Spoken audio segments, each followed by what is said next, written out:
Assalamualaikum, daripada Nur Pemba. Hari ni saya just nak kongsikan laman raised bed saya yang saya repair hari tu. Yang ni bukan menggunakan tanah komersial. Saya just ambil tanah daripada bawah pokok cherry. Dia punya bahan-bahan organik dan saya taburkan kat sini. Dan kita boleh nampak ya, aras kesuburan raised bed ni sangat-sangat bagus sekarang ni. Yang ni kangkung yang memang saya dah harvest berkali-kali. Tapi kita boleh nampak the new tunas baru tu sangat fertile. Yang ni yang lama yang saya dah harvest minggu lepas.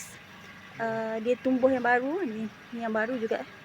So we can see the improvement. Yang ni kita tak menggunakan commercial soil. Kita just gunakan bahan-bahan yang ada di sekeliling kita. Jadi batas kecil ni saya kira sebagai satu kejayaan lah. Dan dia terung pipit pun nampak.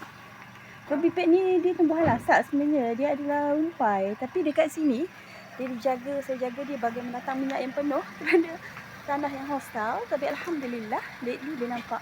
Look at that. Also improve very well. Baru je petik untuk buat kangkung belacan.